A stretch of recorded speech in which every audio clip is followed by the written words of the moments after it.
मंगलम भगवान वीरो मंगलम गौतमो गणी मंगलम कुंद कुंदाद्यु जैन धर्मोस्तु मंगलम सर्वमंगल मांगल्यम सर्वकल्याणकारकम प्रदानाम सर्वधर्माणाम जैनम जयतु शासनम। जय बोलो दिव्य देव प्रभु श्री रामचंद्र की जय। मूल नायक विश्वहितंकर चिंतामणि पारसनाथ भगवान की जय। प्रथमाचार्य चारित्र चक्रवर्ती आचार्य श्री शांति सागर जी गुरुदेव की जय। मुझ जैसे कंकर को पत्थर को भगवान का रूप प्रदान करने वाले मेरे शिक्षा गुरु दीक्षा गुरु प्रज्ञाश्रम सारस्वताचार्य पूज्यपाद श्री देव नंदी जी गुरुदेव की जय। जैन धर्म की जय। आज दिनांक 22 अगस्त 2022 सोमवार का दिन। आज भाद्रपद कृष्ण एकादशी। आज का हमारा लघु कथाओं के ऊपर धार्मिक छोटी छोटी प्रवचनों के द्वारा उद्बोधन का 22वां दिवस। आज हम फिर एक लघु कथा आपके सामने लेके आए। आज इस कथा के माध्यम से क्या हमें पुत्र या औलाद चाहिए या औलाद न रही तो हम पुत्र प्राप्ति नहीं कर सके तो क्या हमें सुख दुख नहीं मिलेगा। आज हम ऐसी एक कथा आपके सामने ला रहे हैं। कथा का शीर्षक सुख और दुख। एक बड़े शहर के रेलवे स्टेशन के प्लेटफॉर्म के ऊपर एक बुजुर्ग आदमी चाय बेचने का काम करता था। प्लेटफॉर्म पे एक गाड़ी आकर खड़ी हो गई, एक रेल आकर खड़ी हो गई। वृद्ध ने अपनी केटली में से गाड़ी में चाय बेची, प्लेटफॉर्म में से गाड़ी चले गई। वृद्ध केटली लेकर बाहर अपनी झोपड़ी में आया और झोपड़ी में उसकी पत्नी, वो भी बुजुर्ग वृद्धा थी, उससे कहा अभी एक गाड़ी आने वाली है रेल, तो आप मुझे तुरंत एक केटली भर चाय बना के दे दे। वृद्ध ने अपनी वृद्धा पत्नी को केटली सौंपते हुए कहा, देखो इस उम्र में भी आज हमें काम करना पड़ रहा है। शायद हमारा कोई पुत्र होता तो शायद हमको आज यह काम न करना पड़ता। इस वृद्धावस्था में हमें कुछ आराम मिलता, हम कुछ सुख के धनी होते, पुत्र हमें संभाल लेता, पुत्र हमारी सेवा करता। यह वृद्ध की बात सुनकर उसकी पत्नी के आंखों में आंसू आ गए। पत्नी ने, वृद्धा ने एक केटली भर चाय बनाकर उस वृद्ध पति को दे दी। पति केटली को लेकर स्टेशन के प्लेटफॉर्म पर पहुंच गया और गाड़ी आने की राह देख रहा था। उस बुजुर्ग वृद्ध आदमी ने आज सुबह से ही एक बेंच के ऊपर एक अति वृद्ध दाम्पत्य को सवेरे से बैठा हुआ देखा था। अब शाम होने लगी, फिर भी वह वृद्ध दाम्पत्य वहीं बैठा दिख रहा था। वह चाय वाला उन वृद्ध दाम्पत्य को जाकर पूछता है, क्या बात है, आप सुबह से यहां बैठे हैं, आपको कौन से गांव जाना है, आपको कौन सी गाड़ी पकड़नी है, मैं आपकी मदद कर दूंगा। वृद्ध दाम्पत्य ने उस बुजुर्ग चाय वाले से कहा, भैया हमें कहीं नहीं जाना। फिर वो चाय वाले ने उनसे प्रश्न किया, फिर आज सुबह से मैं देख रहा हूं इसी बेंच के ऊपर आप अभी तक बैठे हो और अभी कुछ देर के बाद अंधेरा रात होने वाली है। उस वृद्ध दाम्पत्य ने उस चाय वाले से कहा, भैया हमारे छोटे बेटे ने हमें यहां भेजा है और बताया था कि मेरा बड़ा बेटा तुमको लेने के लिए आने वाला है, और हमारा बड़ा बेटा अभी तक नहीं आया, और छोटे बेटे ने यह कह दिया था कि पिताजी अगर बड़ा भैया आपको लेने ना पहुंचे तो यह चिट्ठी मैं दे रहा हूं, इस चिट्ठी के अंदर बड़े भैया का घर का एड्रेस लिखा हुआ है, और हम सुबह से अभी तक हमारे बड़े बेटे की राह देख रहे हैं कि वो हमें लेने के लिए आएगा। बुजुर्ग ने अपनी केटली में से 2 कप चाय निकाली और उन वृद्ध दाम्पत्य को चाय दे दी। चाय पीने के बाद चाय वाले ने वृद्ध दाम्पत्य से कहा,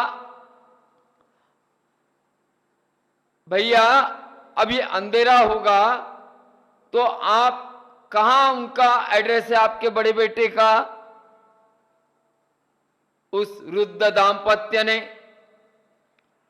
अपने कमीज में से, शर्ट के पॉकेट में से एक कागज निकाला और वह चाय वाले को बताते हुए कहा, हम तो अनपढ़ है, हमें पढ़ना लिखना नहीं आता, कृपया आप ही हमें बता दीजिए ये एड्रेस कहां का है, यह पता कहां का है। चाय वाले ने उस वृद्ध दाम्पत्य के हाथ से चिट्ठी लेकर पढ़ना चालू किया। आज हम जो कथा बता रहे हैं, इस कथा के माध्यम से हमें बहुत बड़ा बोध लेना है, शिक्षा लेनी है। चाय वाले को कोई पुत्र नहीं था, कोई औलाद नहीं थी, और वह उस औलाद के वजह से न होने के कारण दुखी था। चाय वाले ने उस चिट्ठी को खोला और पढ़ना चालू किया। जैसे ही चिट्ठी पढ़ना चालू किया, उसमें लिखा था, यहां जो भी चिट्ठी पढ़ेगा और जो आपके सामने बैठे हैं, ये मेरे माता पिता है, और इस चिट्ठी को जो पढ़े वह मेरे माता पिता को पास ही के किसी वृद्धाश्रम में छोड़कर आए। यह हमारे लिए कृपा करे। जैसे ही चाय वाले ने पढ़ा कि चिट्ठी में लिखा था, यह मेरे माता पिता है और इन्हें पास ही के किसी वृद्धाश्रम में छोड़ देना, और वहीं चाय वाला चक्कर आकर गिर पड़ा। ध्यान में रखना, चाय वाले को कोई औलाद पुत्र नहीं था, और यहां इस वृद्ध के 2 पुत्र। चाय वाला पुत्र न होने के कारण दुखी, और जिसको 2 पुत्र है तो 2 पुत्र भी अपने माता पिता को संभालने के लिए तैयार नहीं, और उन्हें वृद्धाश्रम में खुद न छोड़ते हुए अनजान जगह पे भेजकर एक चिट्ठी के माध्यम से भेजना चाह रहे। और चाय वाला सोच रहा था कि मेरी कोई औलाद होती तो शायद मुझे यह काम नहीं करना पड़ता और मैं सुख से घर में रहता, मैं सुखी हो जाता। यह कथा जो भी हमारे संत महात्मा लोग अपने सत्संग में इस कथा को सुनाते थे, और साधु महात्मा उस सत्संग में सुनाकर इस कथा को लोगों से पूछते थे, बताओ औलाद होनी चाहिए या नहीं। इस सत्संग से किसी के मुंह से उत्तर नहीं निकलता था। तब इस पर संत महात्मा कहते हैं, सुख या दुख औलाद से, पुत्र से नहीं मिलता। सुख दुख, यह जो सुख होता है और दुख होता है, अपने कर्मों के अनुसार मिलता है। हमने जो गत भवों में जो कर्म किए हैं उसी के फल हमें मिल रहे हैं। ना कोई औलाद सुख देता है और ना ही कोई औलाद दुख देती है। ध्यान में रखना, अगर आपके कर्म अच्छे हैं तो आप अकेले बैठे बैठे ही खुश होगे, खुश रहोगे, सुख में रहोगे। और ध्यान में रखना, अगर आपके कर्म अगर बुरे हैं तो आप राज गद्दी पर बैठने के उपरांत भी दुखी रहोगे। सुख दुख औलाद से कोई संबंध नहीं, सुख दुख का औलाद से कोई संबंध नहीं। हमने किए वे कर्म, उसके फल हम भुगत रहे। आज इस वर्तमान काल में, पंचम काल में, यह समस्या बड़ी हर घर में, लगभग हर गांव में दिखती है कि अपने वृद्ध माता पिता को कौन संभालेगा। कई जगह 3-3 पुत्र होते हैं, 4-4 पुत्र होते हैं,